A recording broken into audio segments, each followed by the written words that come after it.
Welcome to the DFS Sweatshop. I am your host, the DFS Jerusalem, and you can follow me on Twitter, of course, at DFS Jerusalem. Today, we're going to be breaking down last night's 5-game NBA slate. We're going to jump into tomorrow's 8-game NBA slate.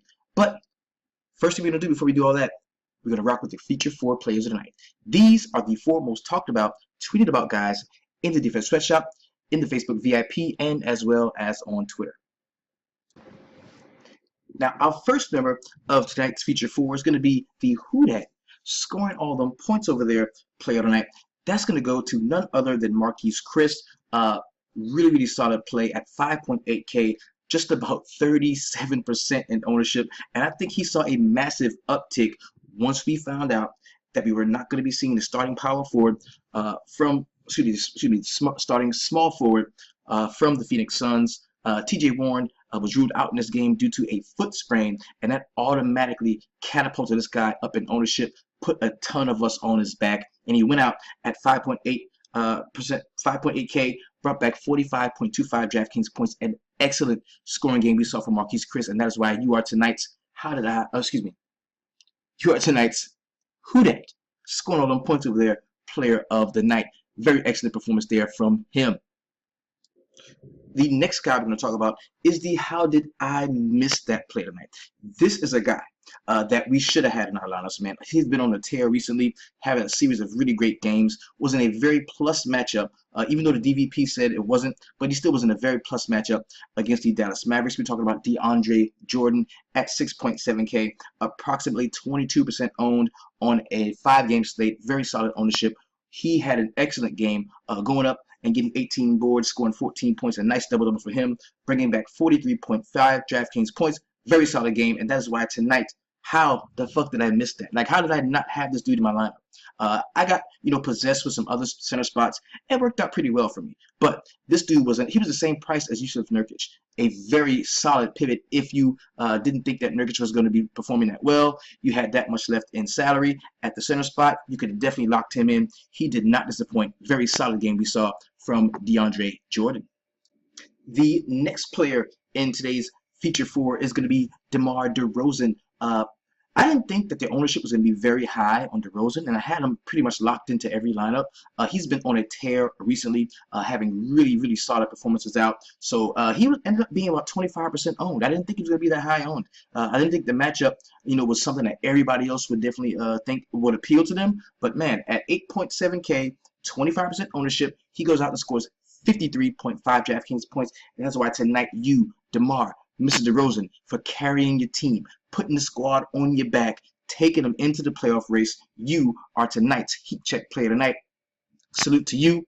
Very awesome game out we saw from DeMar DeRozan. And now, we got to talk about that one motherfucker. The one motherfucker who fucked up 14% of the lineups. Yeah, Kawhi Leonard, tonight, you a motherfucking snowflake with your snowflake ass. How the fuck you gonna go out there with them old-ass Allen Iverson cornrows from the 90s? 14% owned. You were in position to separate all of us who rostered you in tournaments. You go out at 9.2K, the second highest salaried guy on the slate, and you bring back a punk-ass, measly 35.25 DraftKings points. Man, you got to be motherfucking kidding me, man. Horrible showing we saw from you at that price point, and that is why tonight you, Kawhi, Mr. Leonard, are the Heat Check. Excuse me. See, and this is how good the dude is. The dude is so good that when I think Kawhi, I think Heat Check. That's how you know this hurts me. To give you the snowflake of the night award. You see that down there, right there? You see that down there? A big ass motherfucking snowflake with your snowflake ass. Motherfucking snowflake. How? And see, somebody hit me up on Twitter. Was like, "Oh, you should have known not to play Kawhi." Blah, blah. Bruh, I'm a tournament player. Ain't no bad plays to a tournament player. Every play is a good play, especially when you're in this position. A tournament player like me, it is about ownership. I'm trying to get studs that are in theoretically bad spots that can go ahead and beat the matchup, show why they are a superstar. I don't play cash games. Now, if you want to play it safe and you want to play your cash games, then you didn't have to roster Kawhi tonight. But me, I'm trying to take some shit down. And he was in position. And that's why tonight, you, Kawhi, you a motherfucking snowflake with your snowflake ass, and I ain't gonna roster your bitch ass again. Till the next time you play, because you're one of the best players in the league. got a lot of love for you. I don't really mind the cornrows like that, but bro, you go ahead and need to do something different. It's 2017. Let's get rid of the cornrows. Now let's get on with the rest of the motherfucking show. Now, what I like to do is I like to go through my very best DraftKings lineup, and I do this for a couple of reasons, man. We set this player pool that we talked about, as we're going to do later on in the show, where I'm going to go through the slate, talk about guys I like, and I'm going to be making my initial player pool as we go throughout the show. And I do that because I want to check back with you so you can know the guys I'm talking about are the guys I'm playing. I'm not one of those cats that's going to tell you, oh man, I like this guy, I don't like him, but then you see different stuff in my lineups. That's just not who I am. I try to be real, I try to be honest, I try to be accurate in my analysis. This is what I want to do. I would rather be on the side of analysis before I go out and hang up 150 lineups in tournaments and try to mislead people. That is not who I am. You can look to those other larger sites that do that shit. We keep it real here in the DFS Sweatshop. We are for the common everyday man. So this is my very best DraftKings lineup. Just going to give you a little touch into the actual roster building process, because now this lineup was in the high five single entry, the jump shot single entry, the daily dollar single entry. I made it inside of the quarter game. That's where I build the lineups at, and then I graduate them depending on how much I like it. And I'm gonna tell you this: a little bit of shuffling had to go on here, because initially, as you can see, this had the making of a San Antonio stack. Like, I really thought that stacking San Antonio would put me in a very solid spot. And what I was able to do, once we got the news that we weren't going to be seeing TJ Warren, Marcus Chris was going to be starting, I didn't feel comfortable rostering a traditional center. So what I did was I went and put Marcus Chris here in that center spot, got off of LaMarcus Aldridge, which kind of hurt me. Now I got LaMarcus Aldridge points out of Marquise Chris, but when I moved and got Kristaps Porzingis to kind of fill in that role, I had to pay down a little bit at the point guard spot, which I did not mind doing at all.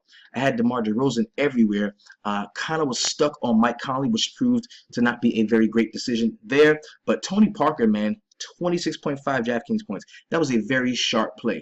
Now, this is the lineup I felt that was totally in consideration to take down some shit. We see Kawhi Leonard, his old snowflake ass, only dropped 35.25 DraftKings points. I needed him to really ball out in order to separate myself from the rest of the field, knowing I was going to go into this tournament, these tournaments, so to speak, with him being so low owned. Tony Parker, man, awesome play there. Yogi Ferrell, he seemed pretty promising. He had 13.5 in the first half. And if he does the same thing he does in the first half and the second half, then I'm sitting pretty, along with Kawhi Leonard, because he was at Yogi was 1% owned. Tony Parker was 0.10% owned. Wasn't even 1% owned. Like, there was like 3 of us who had him, and so that was a very sharp play. This lineup could have really done some damage, but you live, you learn. It's DFS. This is the way things happen. You have my very best DraftKings lineup here in front of you. Seeing these are players that we talked about during the small stack show, and I gotta tell you, today or yesterday was my youngest baby girl's birthday. She turned 1, and my 8-year-old, she had her second day of baseball practice, and I had to, shuffle things around and couldn't stay up very late last night or night before doing the video. So I said I'm going to do a little quick, maybe a 10-15 minute video, just kind of breaking down some stacks and talking about these same guys that you see on the screen. And I'm sorry that I upset so many of us, or of you, in the sweatshop that follow the show on YouTube. My apologies. I'm sorry. I have a life. Not to say that you don't. I know you do too, but I mean, no, there's no excuse. I'm sorry. And that should not happen again. I have so many different things on my plate. I'm not making any excuses, just giving you the reasoning why I wanted to drop a quick video, because I knew we've got this monster 8-game slate tonight that we have to break down.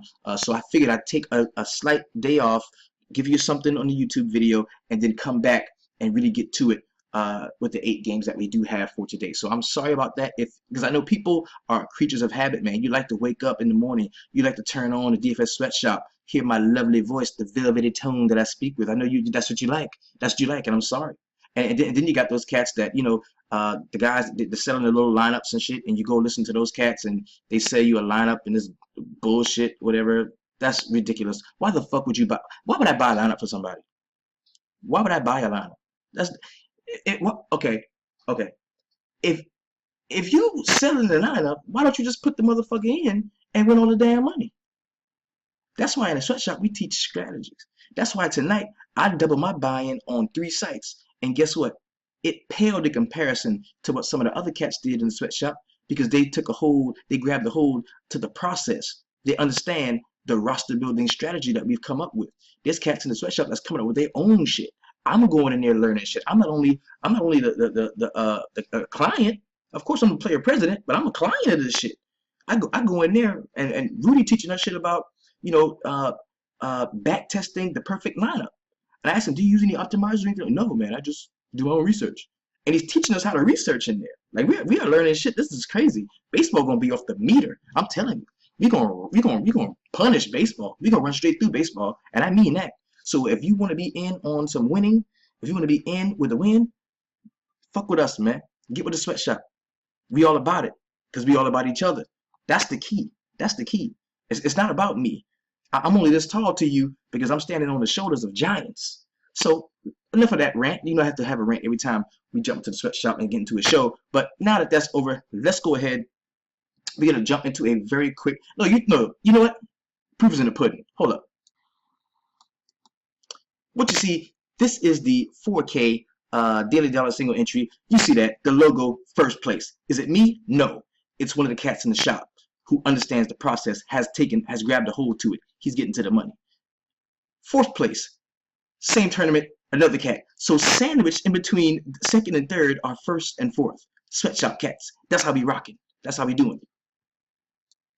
FanDuel, first place. The big homie Ty and Steph, took him to the side, beat him up in the head, first place. That's how we rocking. The big homie Corey Lewis, third place. 7K fast break single entry. That's how we doing it. That's how we doing it. Sweatshop, you see the logo. That's what's happening. Another homie, Dylan Zink, getting it in. Solid showing for him. Solid showing. Profit. That's what we doing.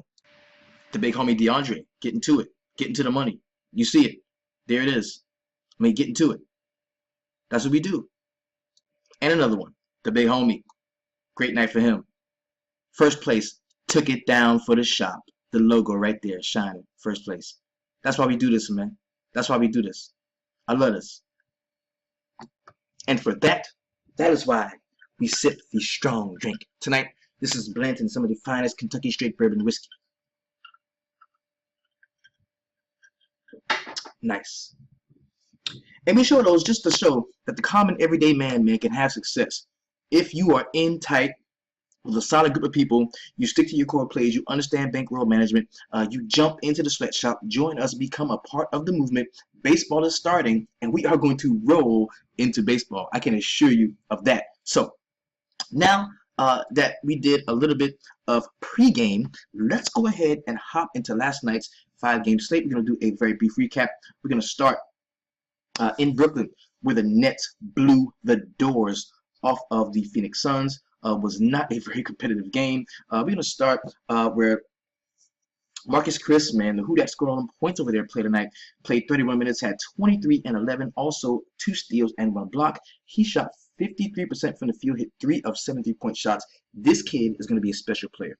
This kid is going to be a special player. He has that that you find, and he kind of reminds me somewhat of Kawhi Leonard. He's very mild-mannered, very meticulous with the ball. You can tell he's thinking about his moves as he's making them. He just reacts very quickly in transition. I love the way this kid plays. Alex Len, very solid play in 25 minutes. He had 11 and 11 with 1 assist, 2 steals, and 2 blocks while shooting 66% from the field. We saw a really nice scoring game from Devin Booker in 39 minutes. He had 28 points, but he only had 2 boards, 0 assists, 3 steals. Not enough in the way of peripherals. He shot 9 for 26 from the field. Not a great game shooting the ball, but a pretty nice game scoring the ball. Tyler Ulis was a very solid play. Led a team in minutes. Of course, we all knew that was going to happen. 45 of those. He had 10 points, 5 rebounds, 12 assists, and 2 steals while shooting 5 for 19 from the field. Not a great shooting game there for him. We saw Big South for 15 minutes. Not a great performance for him. 4 and 7 while shooting 1 for 6 from the field at 16%. And a big guy like that, man, shooting 16% from the field, come on, man, that's crazy. That's crazy. Leandro Barbosa in 31 minutes had 11 and 6 with 1 assist and 1 steal while shooting 30% from the field. So the team did not perform very well shooting the basketball, and that showed in the way they got drubbed by such a huge point margin. Excuse me. Karis LeVert on the Brooklyn side, he only played 20 minutes, had 8 and 3 to go with 3 assists. Not a great game from him.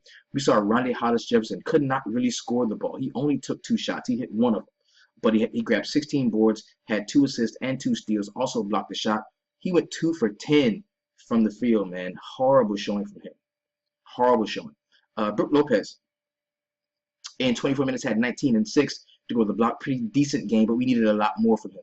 It was a pretty decent scoring game because they blew the team out, but not a great fantasy game at all.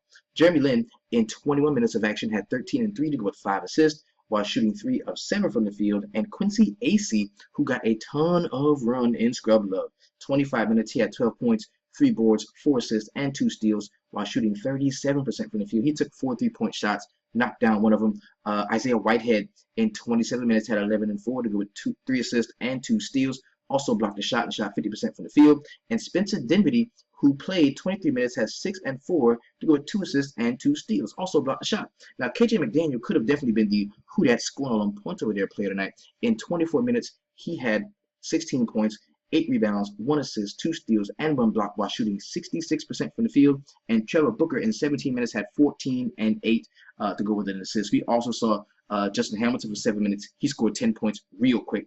Also had an assist and a steal. And Archie Goodwin in 7 minutes had 12 points, 3 rebounds, 3 assists. So Phoenix was just giving it up to everybody. And people was like, "Yo, let me get in, coach. Coach, can I get in there? I can get some of that too." And they ran like the proverbial train on the Phoenix Suns backcourt. Like they went ham, bro. It was bad. It was bad. Next game I'm gonna talk about is the Miami Heat at home, supposedly defending the home court against the Toronto Raptors. We knew that DeMar DeRozan was rolling in hot, and that he really had a good game, man. In 36 minutes, he dropped 40, had 6 rebounds, 3 assists, and 1 steal, while shooting 14 for 25 from the field with 56%. That's not bad. He got to the line 13 times, converted 12 of those tries into points, did not hit a 3-point shot, but he only took 2 of them, so that was not bad at all. We saw 20 minutes of Jonas Valanciunas. He had 2 points, 8 boards, and 2 blocks. Not a great game from him at all. PJ Tucker in 33 minutes had 9 and 7 to go with 3 assists, 1 steal. He shot 37% from the field. And DeMarre Carroll only played 20 minutes. He had 7 points and 3 steals. Not a great game there for him. Patrick Patterson in 21 minutes had 5 and 10 while shooting 25% from the field. And Norman Powell finally got back into the action in 26 minutes. He had 14 and 3 with 1 steal and 1 block. And Delonte Wright, man, excellent game from him.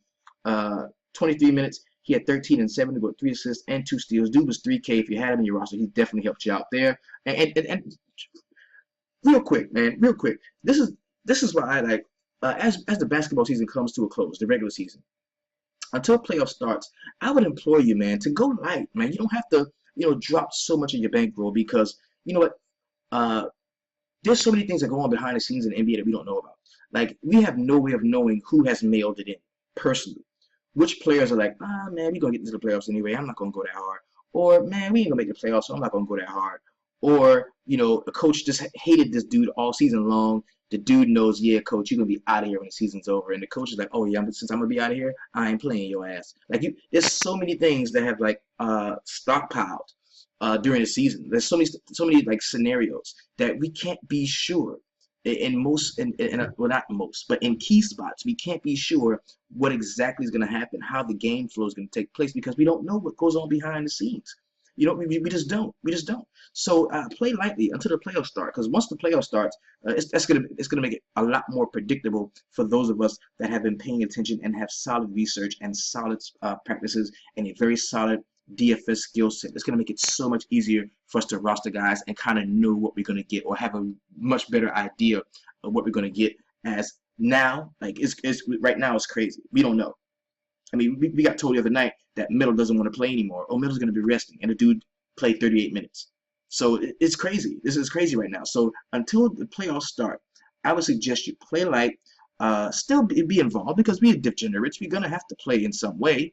I'm not going to stop playing because I got to keep in touch with what's going on. But that doesn't mean we got to go turkey ham on every slate. We don't. I'm probably going to be playing about 5% of my complete bankroll for the rest of the season. I'm not going super hard. I'm just not. And I'm not saying, oh, I'm not telling DraftKings, I'm sorry, I'm not telling people don't not to play. I'm just telling them to save up to play when the playoffs start. That's all. That's all I'm saying. So don't come after me, DraftKings. Don't come after me, FanDuel. Don't come after me, Yahoo. I'm just saying, let's kind of curb our enthusiasm for the rest of the regular season unless we are sure we've got games, playoff style games that we can really, invest in. Like, like the Detroit, the Boston, Detroit game from the other day, Boston, Indiana game from the other day, where we all knew Paul George was going to be in a great spot. Nobody wanted to roster him. He was 7% owned, dropped to 50. Wow. You see what I'm saying? Unless we got games like that, then let's just curb our enthusiasm. So getting back to the analysis here, on the Miami Heat side, I saw a pretty decent game at the price point and in terms of what happened throughout the night from Hassan Whiteside, 16 and 14 to go with 2 assists and 2 blocks, shooting 60% from the field. Pretty solid game there. Even Goran Dragic had a decent game, in comparison to what else was going on around with the other players in the league. In 33 minutes, he had 13 and 7 to go with 7 assists and 4 steals. We saw a pretty decent game from Rodney McGruder as well. In 35 minutes, he had 13 and 4 to go with 3 assists, also blocked the shot. Tyler Johnson, not a good one, 11 and 1 to go with 1 assist, 1 steal, and 1 block. And James Johnson, not a great one there for him as well. In 30 minutes, he had 10 and 4 to go with 3 assists, 2 steals, and 4 blocks. The next game we're going to get into is the Dallas Mavericks beating the LA Clippers, man. How about that? How about that? This is a game that we talked about yesterday when I said, man, stacking Dallas might be a good thing. And I laid out the guys who we should stack, and I think all of those guys pretty much had decent games. But we're going to start on the LA Clippers side, where the only person that really, helped you out was DeAndre Jordan, man. 14 and 18 to go with 1 assist and 2 blocks. Blake Griffin played 38 minutes. And I thought he didn't play that much when I saw the stat line. Then I went back and watched the game. This dude played 38 minutes. 21 points, 5 rebounds, 2 assists, 1 steal, while shooting 39% from the field. Luke Mbamute stole 13 minutes and scored 5 points and stole the ball. And we saw Chris Paul for 34 minutes. He had 15 and 6 to go with 6 assists and 3 steals while shooting 46% from the field. Austin Rivers, the coach's son, in 26 minutes had 13 and 2 to go with 1 assist while shooting 50% from the field. Not too much to talk about on the LA Clippers side. On the Dallas Mavericks side, Harrison Barnes had kind of a bounce back game. Not an awesome fantasy game, but he did score 21 real life points, grabbed 2 rebounds, and had 2 steals while shooting 50% from the field. That was pretty solid there. Dirk Nowitzki did a little bit of almost everything. 14 points, 4 boards, 4 assists, 2 steals while shooting 58% from the field. Very solid game there. And Nerlens Noel got the start. I had him into my lineup, thinking he would come off of the bench and play some fairly decent minutes, but lo and behold, he got the start, man. And in 32 minutes, he had 8 points, 12 boards, 3 assists, 2 steals, and 2 blocks. Filled the stat sheet up, had an awesome game, shot 50% from the field. Really nice one there. Steph Curry, Lil Bro, dropped 23 real-life points, led the team in scoring, had 3 rebounds, 4 assists, and this dude was so low owned because he was questionable all day long. Nobody knew for sure if they were going to see him on the floor, and when I looked in tournaments at the guys who were sitting at the top, they had him and Tony Parker. Awesome game there for Steph Curry. Lil Bro going to work. Next game I'm going to talk about is the San Antonio Spurs at home against the Memphis Grizzlies. This game at one point looked like it was going to blow out, and then when I looked back, I was like, man, the game's close again. I'm like, oh, Mike Conley must have went the fuck off. No, he didn't.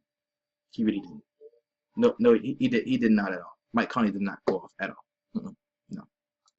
Now, Conley in 36 minutes had 22 points, 2 rebounds, and 6 assists while shooting 38% from the field. Hit all 7 free throws, took 8 3-point shots, and only hit 1 of them. That's horrible. Marc Gasol, not a great game there from him in 39 minutes. He had a double-double, 13 and 10 to go with 3 assists while shooting 1. Also had a block shot while shooting 6 for 15 from the field. Not awesome there. Didn't see much else from anyone else in this game, man. Zebo in 27 minutes had 8 and 7 to go with 2 assists. Not a great game scoring the ball from him. On the San Antonio Spurs side, Kawhi Leonard, the snowflake of the night, in 38 minutes had 19 and 7 to go with 4 assists, 1 steal. He shot 46% from the field, only took 15 shots. We needed more shots, but he did take 5 threes and only hit 1 of those. This was a LaMarcus Aldridge game. In 35 minutes, he had 23 and 8 to go with 1 assist and 3 block shots while shooting 62% from the field. Very solid game there. Tony Parker in 29 minutes had 13 and 2 to go with 7 assists while shooting 41% from the field. And Patty Mills in 22 minutes off of the bench had 15, 5 assists, 1 steal, and 1 block, shooting 62% from the field, hit 3 of 6 3-point shots. That was a very solid game we saw there from him. The last game on the slate, the late night hammer game, was the Portland Trailblazers at the Motor Center taking on my New York Knicks. And this game was over from the beginning. We found out after the lineups had already locked that, we weren't going to be seeing Lance Thomas. We weren't going to be seeing Derrick Rose. We weren't going to be seeing Carmelo Anthony. They all had like sore left knees, sore left foot, sore right hips. They were just very sore. General soreness is what you could call the 3 of these motherfuckers. They were just generally sore, and it was bad. It was bad. But we saw some really solid performances fantasy-wise from some of the New York Knicks. Kuzminski gets very solid game. Near 31 minutes, he had 14 and 8 to go with 2 assists and 1 steal. We saw a nice game from Kristaps Porzingis in 37 minutes. Fell 1 rebound shy of that double-double bonus. He had 18 and 9 to go with 1 assist, 1 steal, and he blocked 3 shots, shooting 38% from the field. And he tried to do a lot, man. He took 5 threes, didn't hit a single one. Just not a great shooting game for Kristaps Porzingis. But we saw a nice game from Willie Hernangomez. In 20 minutes, he had 10 and 8 to go with 2 assists, also blocked 2 shots. Courtney Lee, in 40 minutes, leading the team, had 16 points, 1 board, 4 assists, and 1 steal. Very solid game from him. And Chasen Random, he only played 19 minutes, but he had 13 points, 2 boards, 2 assists, while shooting 57% from the field. Very cheap price for him. That was not horrible. On the Portland Trailblazers side, I really didn't think. I thought the game was going to blow. I was like, damn, this game's going to blow. They're going to blow us out. And you're not going to get a ton of Dame Lillard. You shitting me. In 30 minutes, shit. Dame scored 30 points, had 4 rebounds, 5 assists, 2 steals, while shooting 52% from the field. Also hit 4 of 7 3-point shots and converted all 8 free throw tries into points. Very solid game there from him. Al-Farouq Aminu damn near doubled off of the bench. In 26 minutes, he had 10 and 9 to go with 2 assists while shooting 36% from the field, going 4 of 11. Not great shooting the game, but a very good fantasy game at that price point. Noah Vonleh grabbed 12 boards, also scored 4 points, had a steal and a block, and shooting 28% from the field. Not good for him. And Yusuf Nurkic, in 27 minutes, had 16 and 10 to go with 3 assists. Pretty solid game there. McCollum, not a great one. 20 points, 4 boards, and 1 assist in 33 minutes. But it was just enough to get the job done, as Alan Crabb, in 34 minutes, who led the team actually, scored 11 points, 2 rebounds, 2 assists, 1 steal, and 1 block. Very solid game there from a lot of the Portland Trailblazers. Now, let's go ahead and jump into some player pricing for today's 8-game slate. This is where I'm going to build my personal player pool. As we talk about guys, I'm going to set them to the side, put them in my personal player pool, and that way tomorrow, as I do my research, ready to jump into the midday mix, because we are going to be up in there 3:30 sharp.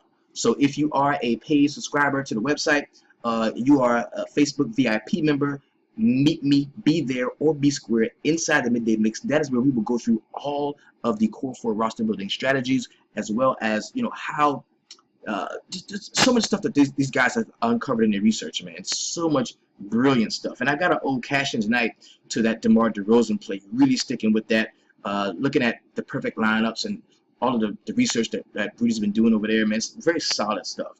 Very solid stuff. The ownership stuff we've been getting from DP and from Seth, and just the deep, just awesome stuff. So we're gonna go ahead and jump into that. But let's go ahead and take a look at it as soon as we get it. Now, before we get into the player pricing and the point totals, the first thing we're gonna do is gonna take a look at the slate overall breakdown. Okay. Now the games start tomorrow at 7 p.m. It's going to be an 8-game slate. I do not know what this is, this 10-game evening thing, because it's not showing up on my mobile app here. I don't know what that is, but we're going to start this 8-game slate, okay? All 8 games here. Now, we've got a 4-game turbo, a 2-game late, a 3-game turbo. 7:30 the turbo starts. If anything happens right here, and you lose a guy in the first game, you're like, oh, shit, fuck it. And then you can just go ahead and tilt to the turbo. You're going to tilt to the 8 o'clock turbo, and you're going to tilt to the 3 p.m. late. You know what I'm going to tell you, bro. First things first, look at these, man, and build some lineups there. Have them on standby. Just in case the tilt gets kind of real, you can enter lineups that you've actually researched and not just tilted and throw them in. Secondly, there's 4 games in here. Now, these 4 games at 7:30, I'm gonna tell you who those games are. Okay, I'm gonna tell you exactly who those games are. Right, the Friday turbo. I'm gonna tell you who those games are. All right, it's Phoenix, Boston. It's Philadelphia, Chicago, New Orleans, Houston, Atlanta, Milwaukee. So you've got a 4-game turbo with James Harden and some very nice point totals in there. So make some lineups there, make some lineups here, and throw them bitches in the main. Throw them in the 8. Because this is going to take away 4 games that you can get wrong. These are 4 games that you could get right. If you get these 4 games right and you throw them bitches in the main, you're going to see a positive return on your investment. So that is a strategy that we love to employ here in the sweatshop, and I would suggest that you use that. I promise you, you won't go wrong with it. Use it. Make some lineups here, throw them bitches in the main. Let's go ahead and jump into some player pricing. I'm going to be, looking at these fairly closely as I make my initial player pool. As you can see, the highest salaried player on tonight's slate is going to be James Harden, priced at 12.2K, which in some respects could be considered a discount.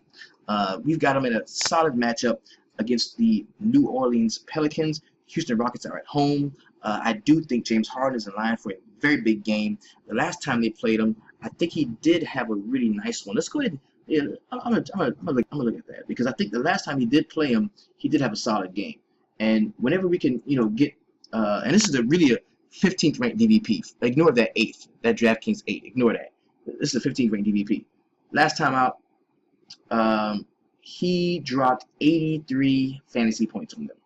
This was 317. This was just a week ago. About a week ago, he dropped 83 DraftKings points on him. So I definitely think, and I think the price on him then was 11.8, and that still would be good. If he did that today, if he did that tomorrow, that we'd take that definitely. So I like James Harden. Think he's in a solid spot again. Have no issue rostering him there. Giannis Antetokounmpo at 9.7K. The price is up on him 500 from what it was just the other night, and he was against Sacramento. Don't think he's going to do exactly what he did to Sacramento to the Atlanta Hawks. But the beautiful thing about this game is it is a home game, and his home road splits are real. I do like Giannis Antetokounmpo tomorrow. I'm not looking for a 65-point game so easily, but I think he can have a very solid one against the Atlanta Hawks at home. They're very bad guarding that perimeter defense. They're very, very bad defense on the perimeter. John Wall, 9.6. You know what? It's been established in the sweatshop that we do not like paying up for the high dollar point guards. It's going to take a lot for me to roster John Wall, even in a plus matchup at 9.6K. Isaiah Thomas, the price did not move. Actually, it went up 1, and he's against the Phoenix Suns, who are going to be on a back-to-back. The Boston Celtics are at home. I cannot see the Phoenix Suns hanging with this team. I think that point total is very high. It's a 219 point total. So that would lead me to look, not so much at Isaiah Thomas, a guy priced at that point, but maybe to some of his teammates. And we're going to talk about that as we move into the rest of the player pricing. Kyrie Irving, man, I wanted to go to this game so bad. This game is right up the street. But the tickets were outrageous, bro. And I'm not caking like that. Tickets were outrageous. I'm talking about triple what they usually are when the Cleveland Cavs come to town. And Kyrie Irving, 8.1K, not too much to argue with. I kind of like the spot that he's in, but just look at Kemba sitting there at 7.7. Oh my God, against Kyrie Irving defense. There are so many things going right for Kemba, for the relationship that Kemba and I have. There's so many, because number 1, he's at home. Number 2, he's my favorite player in the league. Number 3, he stays up the street. 4, he is playing against Kyrie Irving. And all of these things are working in his favor. He's probably going to see a slightly decreased ownership because he let a lot of people down the last time they took the court. I think Kemba's in a solid spot. This dude wants to play well. Listen, LeBron's going to be there. Mike's going to be there. If LeBron, Kyrie, and them playing, Mike is going to be there. The hoes are going to be there. Give me some Kemba tomorrow. Give me some Kemba. And he's not 8K. So this kind of fits the criteria that we have laced out in the sweatshop for rostering the point guards that are under 8K. Jeff Teague is another one. Give me some of that Jeff Teague at 7.3. I think he's in a very prime spot. You're going to see a lot of Kemba and Jeff in my lineup, sometimes paired together. Not a fan of Elfrid Payton at 7.1. That point total is a 206.5 point total. And if things go the way they've been going, that means Elfrid Payton's going to see some Ish Smith defense, which I'm not really scared of. But there's just other ways that I would go. Like with these two sitting right here, I'm not going to play Elfrid Payton. Tyler Ulis is still priced the same, 7.1, going to be going up against a very bad defender who, Jeff Teague just took to school. But Tyler Ulis is very similar. He's very similar in stature to Isaiah Thomas. Of course, he's not 5'2", but I mean, he's a smaller guy, quick guy. I can't envision him being able to take complete advantage of, the defense of Isaiah Thomas like these other bigger guards can. So he still deserves consideration because he's going to get 40 fucking minutes, even on the back-to-back. So he does deserve consideration. Dennis Schroeder. See, this is a prime example of a good player in a bad spot. And I think I'm going to take a shot at Dennis Schroeder tomorrow at 6.8. I kind of like that. Drew Holiday, 6.5, matched up against Patrick Beverley. Or maybe he comes off and plays the shooting guard. Going to see some James Harden. 6.5, that price is down, man. I might have to take advantage of some of that. Rajon Rondo. This is perfect because a great game, then he had a shitty game. Now he's 6.2K, so you have to make a choice. What are you going to do? Matched up against Philadelphia, I do like Rajon Rondo tomorrow. Jeremy Lin, 5.6 back-to-back games, playing against John Wall. Not a big fan of that.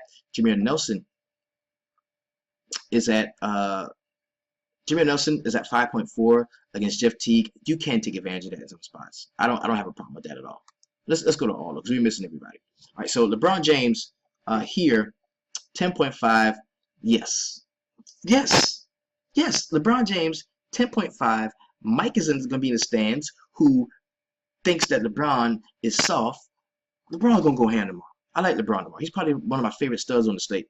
DeMarcus Cousins, the price is up to 10K. Going to want to have a good game and show out against the Houston Rockets. Let's check the real DVP because some of that shit DraftKings is showing it be bogus. The DVP don't be the DVP is not real. This is the 15th ranked team against the center position. 15th ranked team against the center position, not the 7th. So I have no issue rostering Boogie tomorrow, matched up against Clint Capella. I think that can be a troublesome day for Clint Capella. Anthony Davis at 9.8. Now they switch spots because now he's cheaper than Boogie. I still like Boogie in this matchup. We talked about Wall. Jokic, the price is down on him just a little bit. Now Jokic under 10K is a play that I really do like, especially against Miles Turner. I'm going to have some Nikola Jokic tomorrow. I'm paying down at the guard spots and going to pay up in the center and the power forward spots. He's a guy that I do like. I would like to have. Jimmy Butler, the price is up to 9.2. Will we need to see 4 quarters of Jimmy Butler? Will Jimmy Butler run out of gas? Those are questions that remain to be seen. 9.2 is a little bit too rich for my blood. I'm probably not going to be paying up for him, especially when I can go 8.9 and get a guy that's been playing very hot as well, like Paul George. 6th ranked DVP. I don't really buy that. I kind of like him. Isaiah Thomas, we talked about him already.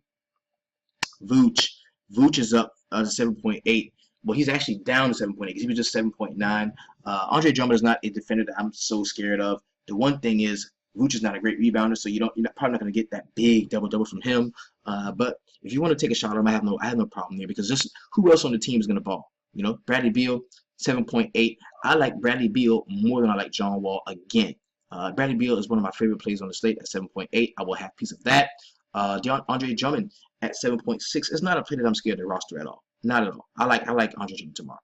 Kevin Love is in a very solid spot, 7.5. You can man stack. Cleveland stack. Cleveland stack. Make my notes right now. Cleveland stack. I'm not even gonna play with it. Game stack. I like this. I got LeBron, Kyrie, Kevin Love, the play I like. We can attack them maybe with Tristan Thompson. On the other side, you got some Nick Batum going to be killing him at point guard. And I do like the spot that Kemba is in. We good. We good to go. This is going to be a very nice game. I'm going to enjoy this game from the crib. Damn, I want to go to this game. Jeff Teague, we talked about him. Dario Saric is down to 7.3. Very nice price on him. I like the spot that Dario Saric is in against the Philadelphia 76ers. I've got no issue there. Elfrid Payton, we talked about him already.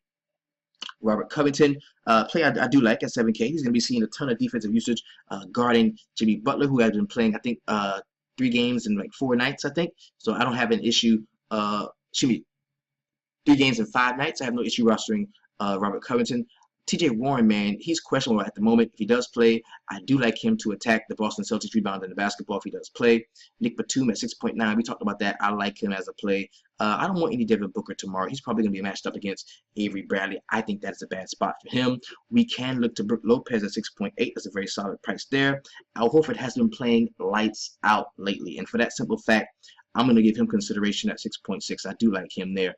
Avery Bradley 6.5 is a play that we can get behind as well. Because remember, I like the helpers surrounding the highest price guy in the Boston offense, because that point total is high enough to where, let's just say, Isaiah gets his or falls just short of getting his. Well, the point total should still be fulfilled, and I think it gets fulfilled by the guys around him. Wilson Chandler at 6.5 is a play that definitely interests me there. Gary Harris, we can attack the Indiana Pacers at the shooting guard position. They got Miles is going to be there. You can roster them cats. And now Will Barton is priced down, which he should be because Wilson Chandler is back. And at 6.4K, I don't have a major issue there because he can come off the bench and see some very solid minutes. Chris Middleton is a no for me. It is very hard to roster Chris Middleton, just with him still having that issue of fatigue, after coming back from that injury, man. That's just tough to roster him. We talked about Rajon and how he matches up against TJ McConnell. That's a fair play for me. Marvin Williams at 6.2.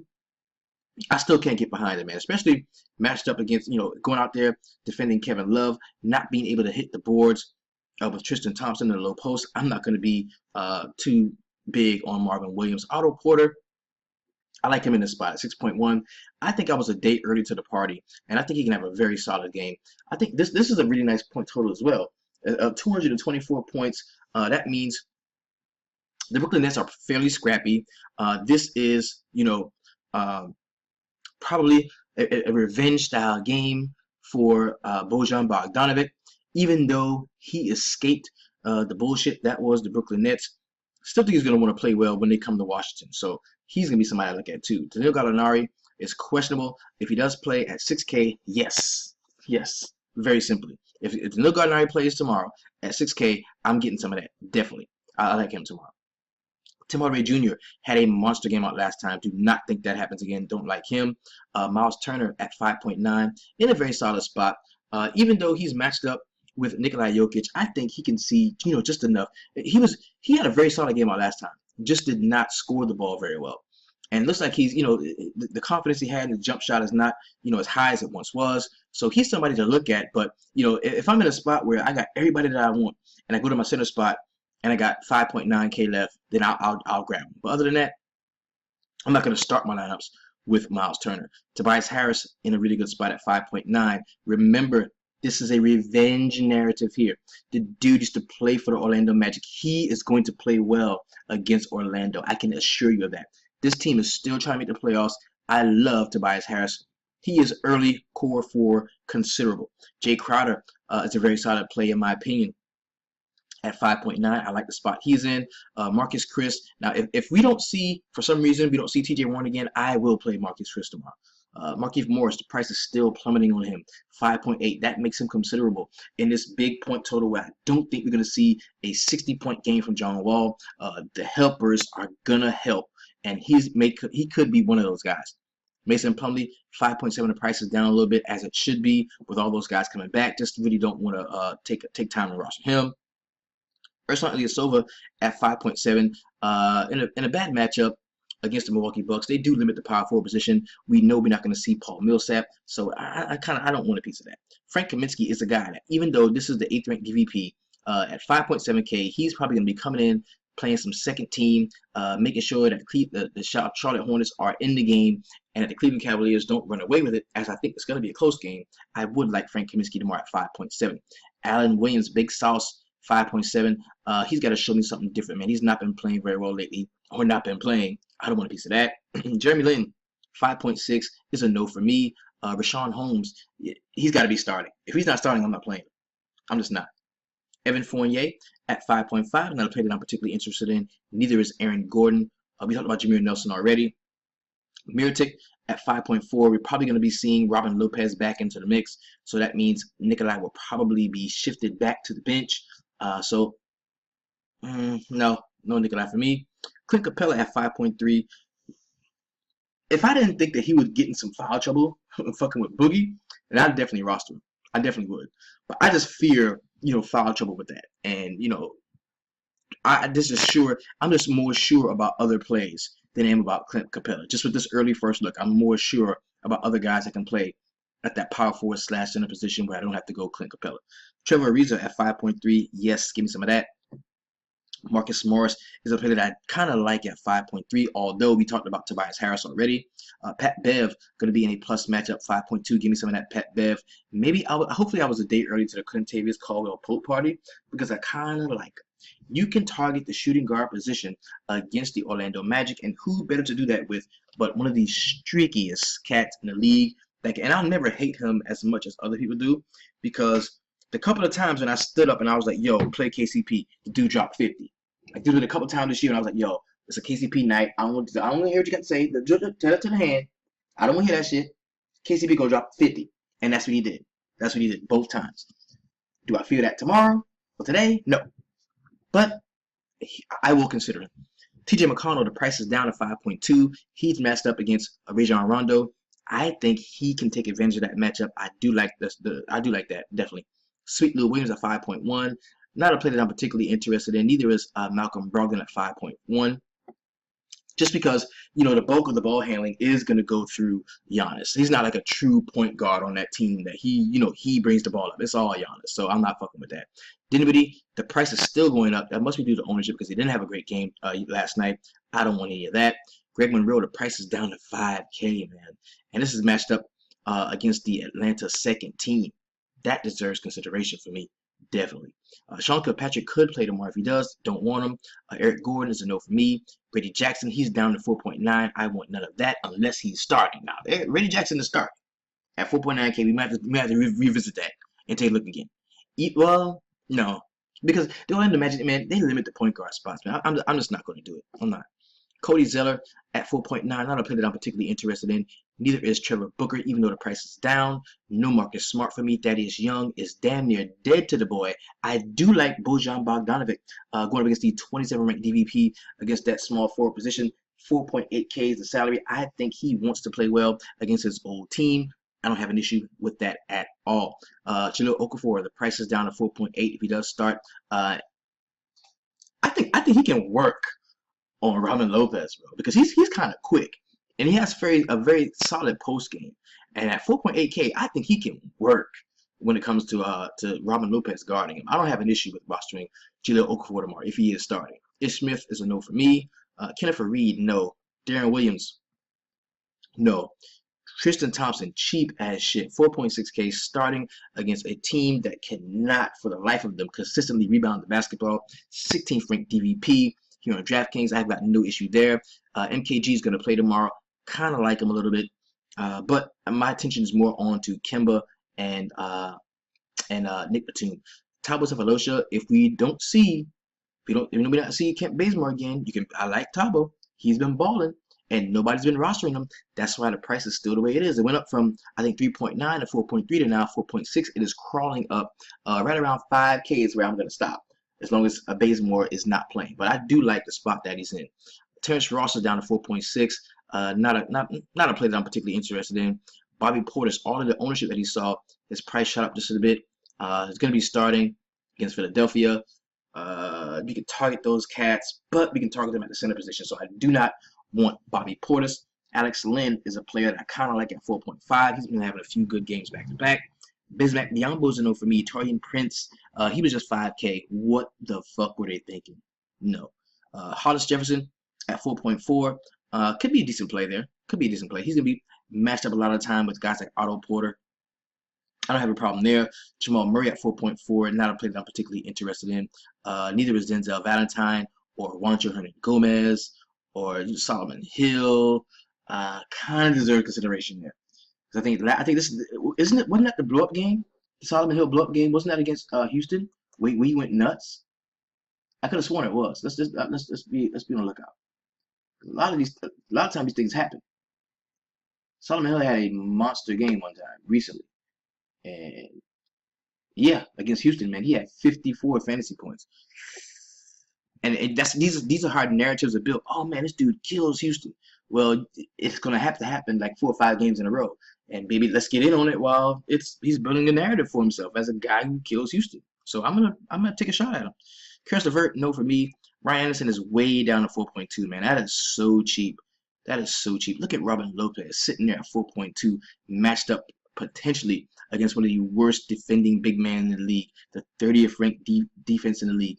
I got trapped off earlier in the week or the day before yesterday, because they were matched up against Oklahoma City Thunder, and I went Adams. It should have went 100% Cantor, bro. I was on Cantor, but I went Adams. John Lure, 4.2. That does deserve consideration for me somewhat. Kelly Olynyk could see some time and some scrub love. I like him at 4.2. Sauce has been playing pretty well lately, but I don't want a piece of that. J.R. Smith, of course, we can target the Charlotte Hornets at the shooting guard position. 4.2, that's a very cheap price there for him. Do not even think about playing Joffrey Lavergne tomorrow, as we will be having back Robin Lopez. D-Wade is out. Kent Bazemore is out. So I do like Cephaloshin. And Jordan Crawford, 4K. There's going to be so many points in this game, man. There's a lot of mouth to feed, and they could get fed in this game. I've got no issue there with him. Tim Frazier at 4K. If he does start again, I don't have an issue right there with him either.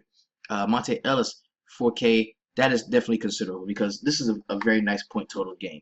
Let's go ahead and check the exact point total on that before we jump into all of the point totals there. That is a 220 point total. So we can look at some of the helpers in this game, man. Jeremy Lamb, 4K. No. CJ Miles, Nene at 4K. Not a player I really like. Jason Smith, Etuan Moore. No. Tony Snell. No. Cabarro, 3.9. If he's going to be seeing Paul Zipser or some shit like that, maybe you can give him a shot. Maybe you can. I kind of like him, because Paul Zipser ain't that great either. He can ball against him. Marco Bellinelli at 3.8. Not a player that I'm particularly interested in. Paul Zipser there at 3.8. He does deserve consideration, because he's probably going to be starting today. Randy Foy, let's go ahead and find that 3K play, man. Who's the guy at 3K that we can kind of hang our hats on, man? Let's go ahead and look at it. Let's go ahead and check it out. Well, at this point, they're all injured. Terrence Jones played like 1 minute the other night. Don't do that. Montrezl Harrell. If somehow we find out, oh, then there's going to be resting because they're on the front end, and blah, blah, blah, then you can look at Montrezl Harrell.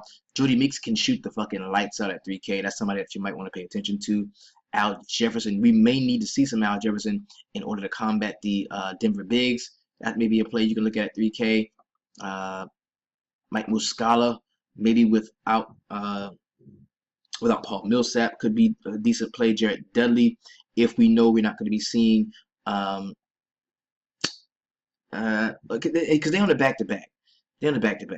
So, if Marcus Chris, of course, has to start again because TJ Warren can't play, Jared Dudley is somebody you can look at. I do like Rodney Stuckey at 3K. We can rock with him. There's quite a few 3K plays, man. Terrell Arthur is going to be playing tomorrow at 3K. We can look at him as well. It's because if Felicio is questionable again, then the backups come into play. Guys like Joffrey comes into play. Then if Felicio doesn't play, he's at 3K as well. So we've got pretty solid slate, man. Pretty solid slate. Let's go ahead and jump real quick into the point totals, with the Cleveland Cavaliers going up the street from where I am at, taking on the Charlotte Hornets. We already talked a little bit about this, man. This is a 214.5 point total. I think it moved to 215, and something I'm looking at a little more current. Very close spread, bro. Very close spread. We've got the Cleveland Cavaliers giving up 2.5 points. Charlotte Hornets are one of the scrappiest, feistiest teams at home. I love to see them play at home. They play together. The Beehive is electric.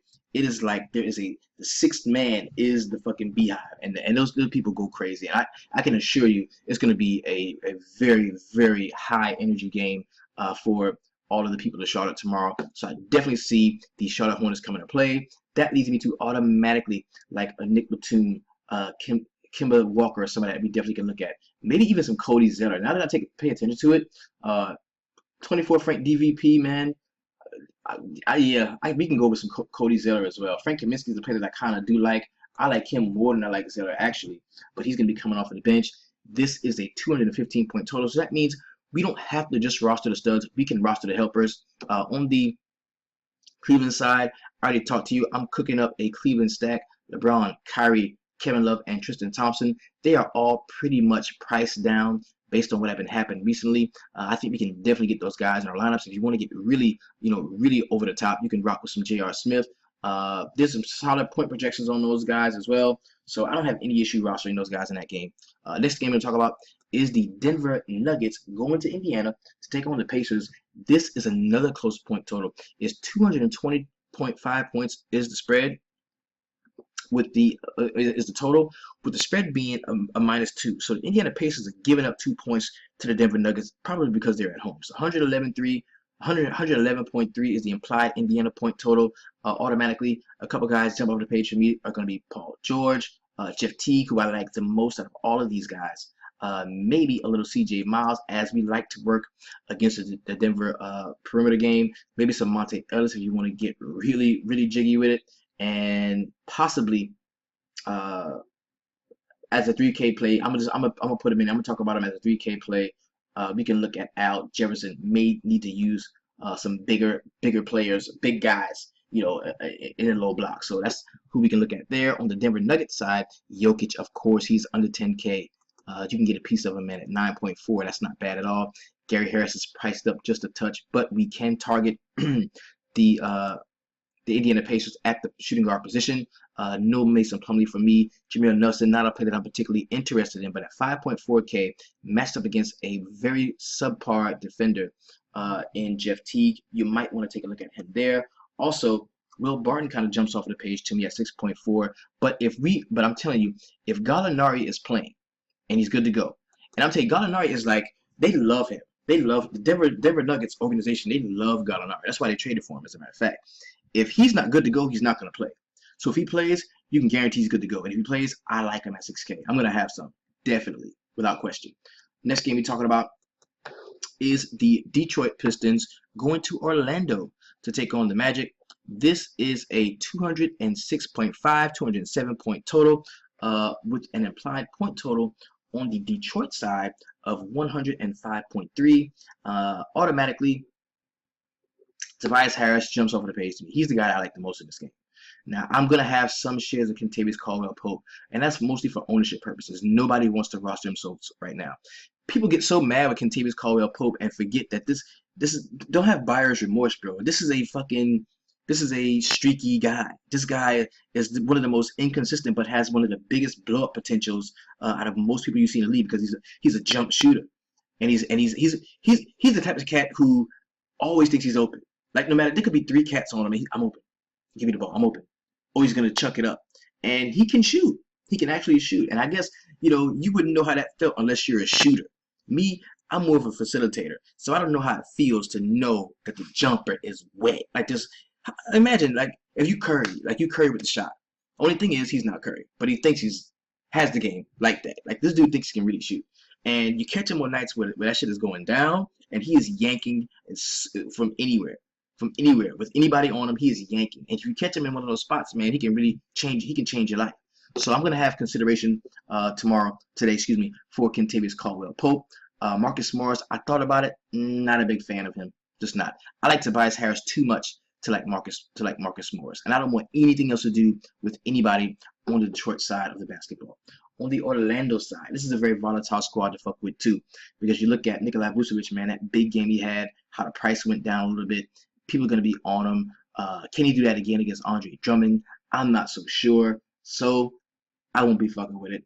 I don't like Elfrid Payton. I never really liked to roster him. I got a piece of that 72-point game that he had, and the back-to-back double-doubles. I got a piece of those, but I just not loving him. And the only guy that I could roster and have like confidence and not just keep on checking back and make sure the dude is alive is probably Evan Fournier.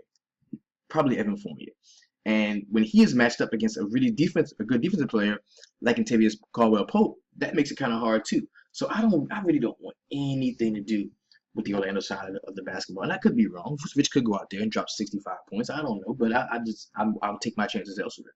I'm just telling you, and that's the thing. I like to tell you who I'm playing, like how, you know what I'm saying? And you can come up with your own process, do whatever you want to do. But I can tell you how I'm playing.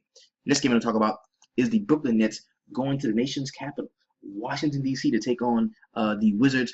This is a 224-point total with a spread of 12.5.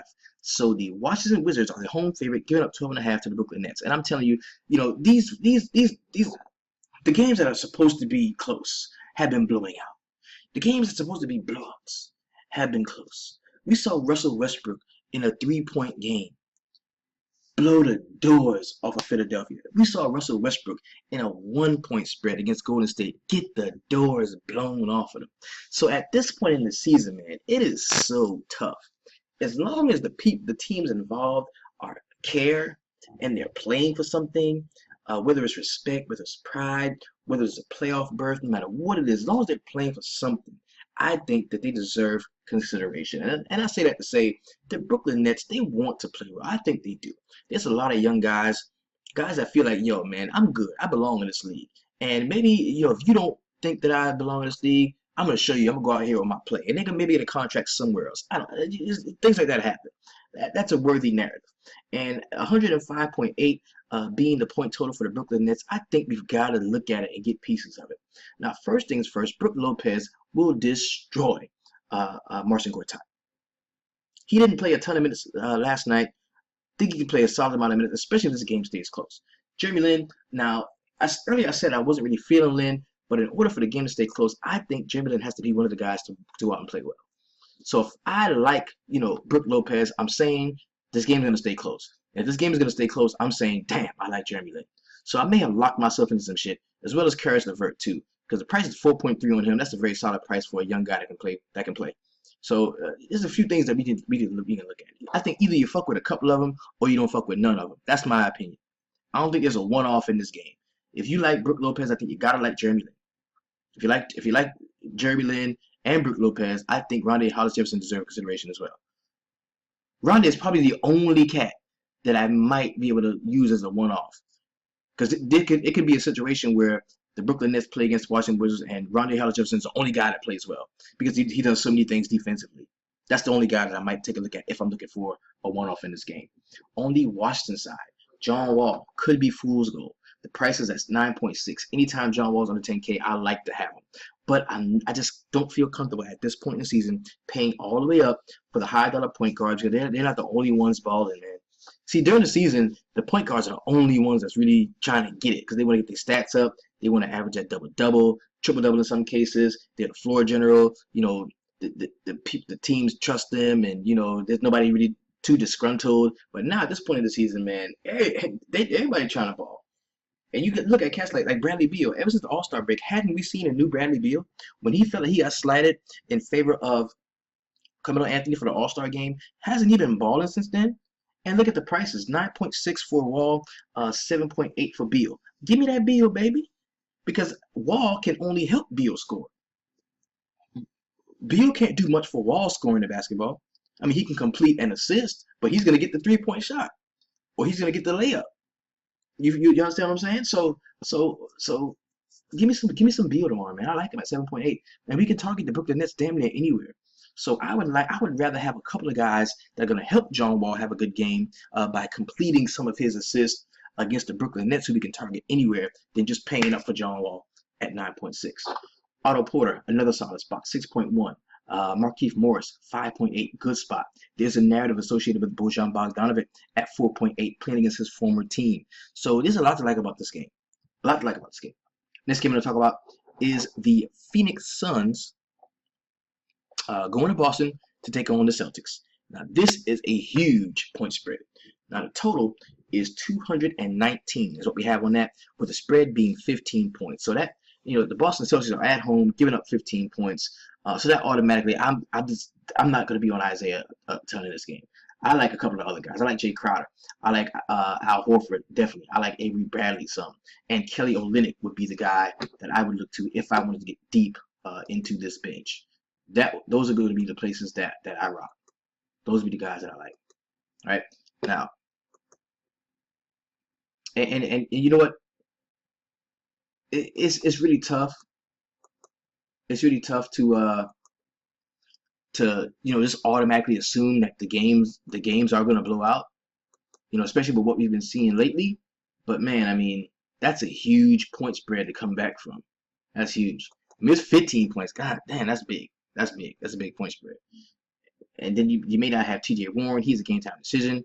Derrick Jones, a game time decision. Ronnie Price, Brandon Knight, Eric Bledsoe, Tyson Chandler. Like all of these guys are injured in some way, shape, or form. And right now, as this stands, it's 1, 2, 3, 4, 5, 6, 7, 8 guys. Like I had to get up and play right now. They can only play 8 guys. So maybe you should consider some of those guys because they're just going to get the minutes. Tyler Ulis would be the only person right now that I kind of, him and Chris if we don't see TJ Warren. So those would be a couple of guys that I will look at. On the Boston Celtics side, we just talked about those guys. Of course, the total is 219. Big point total. Let's go ahead and move on to the Philadelphia 76ers going to the Chicago Bulls. Automatically, Atlanta Hawks, I'm sorry. Atlanta Hawks and the Milwaukee Bucks. Okay. Dwight Howard, 7.3. 14th ranked DVP. Not a play that I like. They just don't give him the ball. Dwight is standing there, hands in the air. Give me the ball. This dude is 6'8". I'm 7'3". I will turn around and dunk on him. And they just will not give the man the ball. They run in pick and rolls, and the dude is shooting jump shots on the pick and roll. And you've got probably the one of the best finishers, the best low post finishers in the game on the team, and they're not even giving it back to him on pick and roll. So I can't roster Dwight Howard, even though he's an exceptional talent and he should be in position a lot of times to score a lot of points. I just can't play him, especially at 7.3. Dennis Schroeder, the price is down, 6.8. Not a bad matchup for him. I'll take him there. Tim Hardaway Jr. had a really solid game out last time. I think that's going to force a lot of ownership his way, especially since Kent Bazemore is going to be out. I want none of that. I'm good on him. Ersan Ilyasova, the same thing, 5.7K. Didn't have a great game out, but Paul Millsap is not going to be playing, so people are going to shift some ownership over there. I would rather have Tyrese Haliburton. He's been playing very well over the last couple of games since Millsap and Kent Bazemore have been out. I think he keeps that rolling tomorrow. I do like him in that spot he's in. Giannis, of course, deserves consideration at 9.7. I want none of that Chris Middleton, Malcolm Brogdon, none of them. Greg Monroe is the only guy that I kind of like off of the bench. Maybe some Greg Monroe. John Henson is a game time decision, as well as Michael Beasley. So the next game we're going to talk about is going to be the Philadelphia 76ers going to Chicago to take on the Bulls, man. Now, this is, surprisingly, it's a 6.5 point spread. And Chicago Bulls have not been, blowing the doors off of everybody. I mean, they beat the shit out of Detroit the other night. But come on, man, it's the Bulls, bro. This is not a great team. This is just not a great team. They're like limping into the playoffs. And the Philadelphia 76ers have a 101.5 point implied team total, while the Chicago Bulls have a 108 implied team total. This is 209 is the point total for both teams with a 6.5 point spread. Now, Chicago Bulls are at home, so that does matter. That does matter to me. And on the outset, of course, Jimmy Butler is playing like Jimmy Butler right now. 9.2 is a little rich for me, but I think he's in a spot where it's not like another small forward that I like is priced 1,000 or 2,000 less than him. Like it's not like Paul George is like 7.9. Paul George is damn near the same price as him. So who wants it more? Who's in the better matchup? That's where we're gonna look for the small forward. Like tonight, I think the highest scoring small forward on the slate was the fucking Snowflake. 33.25 DraftKings points was the highest small forward score tonight, and that was done by Kawhi Leonard. But on a slate this big, you kind of don't have to roster a small forward. You can roster a shooting guard / small forward. So I'm not gonna lock myself into Jimmy Butler or Paul George. If I see some other guys in there that are multi-position eligible, then I'm going to take advantage of those guys too. And 6.2 for Rajon Rondo, pretty solid price on him. I like him in this matchup, but I think TJ McConnell is good too. But we'll get over that. Mirotic, he could be starting again if they do something freaky at the power forward and let him come and let Bobby Portis come off of the bench. That could happen, but I foresee Bobby Portis staying in the starting rotation. Them getting Robin Lopez back, who I also like at 4.2, especially if he's going to be matched up against Jahlil Okafor. I can definitely use that. On the flip side, Okafor kind of interests me as well at 4.8 because Robin Lopez is kind of a stiff, and Okafor can shoot that mid-range jump shot and has a really solid offensive post game. Can't play defense worth the shit, but it's a pretty solid offensive post game. So that may be somebody you can look at. TJ McConnell, of course, matched up against Rajon Rondo. I kind of like him.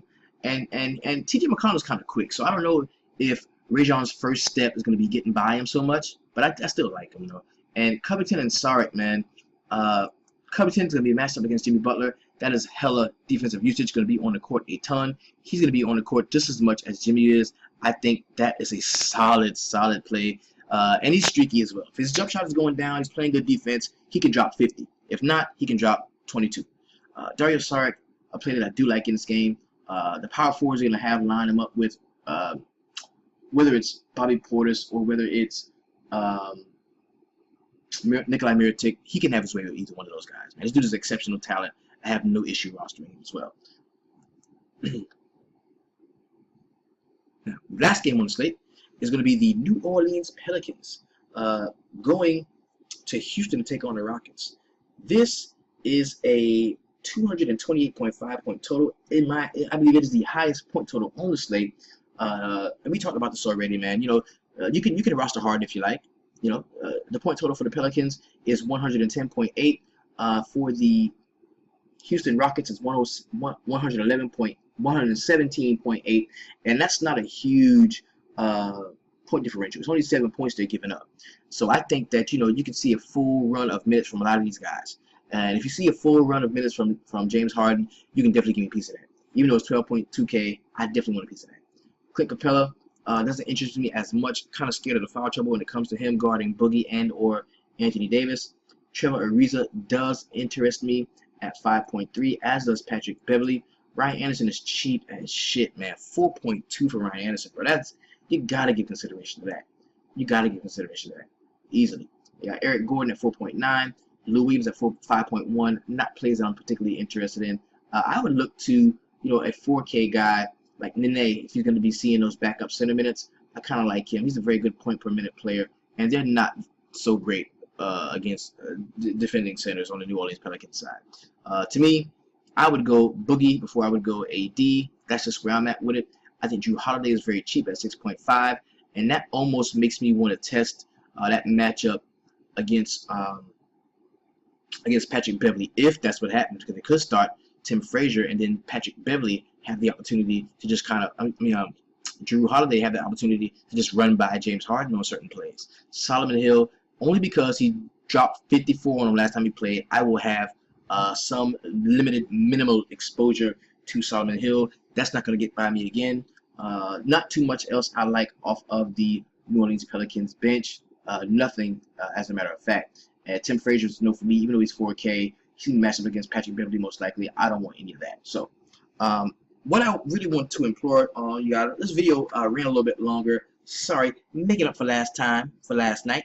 What I really would implore a lot of you all to do, man, is to look at the playoff race, man. Check those out. Check the playoff races out and see if you've got people that are what they're playing for. Because some of these teams aren't playing for anything, and some are playing for their very playoff lives. So I want you to pay attention to those, give those a look, and make sure that you roster accordingly. Because at this point in the season, man, rolling into the playoffs, you want to play guys that are actually playing for something. Nothing worse. There's nothing worse than investing your whole bag in a team that has packed it in. So I want you to be mindful of that. Make sure you're checking up on the standings. You're seeing who is in that 6th, 7th, 8th, and 9th, maybe 10th. That 6 through 10 range, where the cutoff point is the 8th seeded team, and roster inside of those. Man. We've got a few of those teams actually on the slate. Some still do have playoff life in them.